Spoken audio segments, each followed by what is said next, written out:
Perkenalkan, nama saya Darmansyah. Saya dari Prodi Hukum Keluarga Islam Fakultas Syariah IAIN Pontianak. Di sini saya akan membahas tentang sejarah hukum perdata di Indonesia. Jadi sejarah hukum perdata di Indonesia ini bermula pada tanggal 6 Juli 1830. Yaitu ketika perumusan hukum selesai dikerjakan dan diberi nama BW atau Burgerling Witbook, yaitu Kitab Undang-Undang Hukum Perdata. Hukum perdata di Indonesia didasarkan pada hukum perdata di Belanda, khususnya hukum perdata Belanda pada masa penjajahan.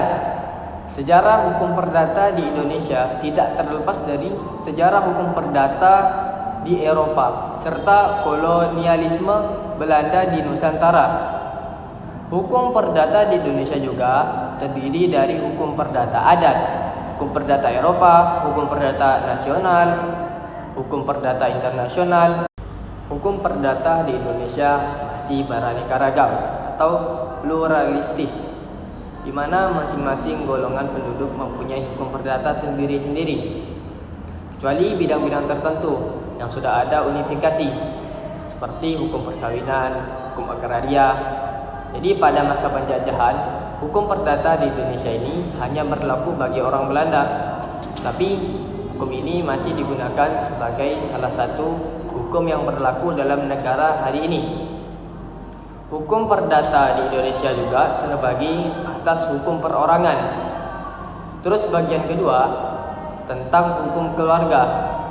Adapun bagian ketiga tentang hukum harta kekayaan, dan bagian yang terakhir yaitu bagian keempat tentang hukum waris. Sejarah hukum perdata di Indonesia dapat dibagi menjadi beberapa zaman, antara lain zaman Belanda, Jepang, kemerdekaan, dan zaman reformasi. Hukum perdata di Indonesia dibentuk berdasarkan model Romawi Belanda dan kolonialisme Belanda 350 tahun yang lalu, yaitu memengaruhi penetapan hukum di Indonesia sejak hukum kolonial Belanda tercermin dalam hukum perdata komersial dan pidana Indonesia. Setelah Indonesia merdeka pada tahun 1945, negara ini mulai merumuskan hukum modernnya yang didasarkan pada hukum adat yang ada sebelum kolonialisme dan hukum Islam yang ada di Indonesia. Sekian dari saya, terima kasih. Wassalamualaikum warahmatullahi wabarakatuh.